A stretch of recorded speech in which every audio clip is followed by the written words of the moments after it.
have Quant, symbol QNT versus the dollar, being requested by Mr. DJ Risky. And let's see what we got going on right here. Still one of the more interesting charts actually in cryptocurrency lands. Kind of stands out, just generally going up over the series of time here. Short term, however, does look a little more downside angle. Let's see where this one is currently coming in around. Okay, if you are playing the 4, I mean, you are right on the 55 currently speaking, but daily does suggest that this one could come down a little bit lower, and it wouldn't necessarily be problematic. I'd say about 177.5 or so. Would like to see a bounce right there. Where would I start to get skeptical of this one and maybe even bearish on this one? Below basically the 2-spot extension, and also this area right here at about 167 or so on that breakout. Below there, bad. I'd look for general extensions all the way down to 150 to 140 over time. But for right now, the weekly, did close as a bit of a rejection right there. But to be fair, that can certainly happen with a lot of these altcoins, and it's just they're kind of a low liquidity and doesn't really mean all that much. But the monthly is what I'd be focusing on right here. The monthly is pretty damn good.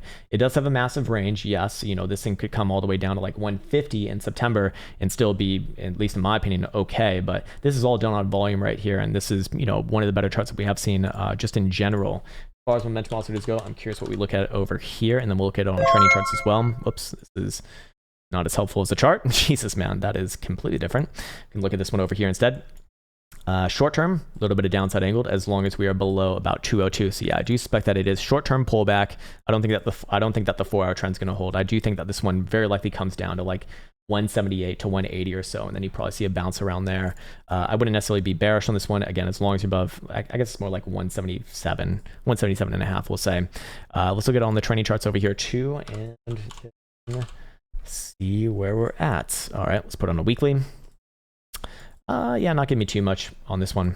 Again, it's the monthly that I'll be cognizant of right here. Any sort of a closure above like 177 and a half tomorrow night at 8 p.m. Eastern time. It's going to look very, very good coming into September.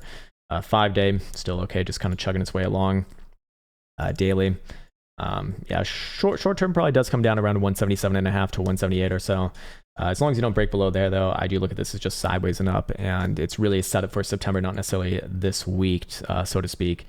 Short term, though, yeah, a little bit more downside angle on this one. Some phantom bearish divergence right there. Daily jewel downside angled as well. This is coming on declining volatility, so I'd give it a chance to put in a higher low first, somewhere around like 177-ish region, and then judge it from there. Below 177, that's where the problems do start to occur. But right now, all good, I suppose. And it's again big focus on the monthly closures here, and that can drive targets higher, which we'll get to maybe around early to middle of September.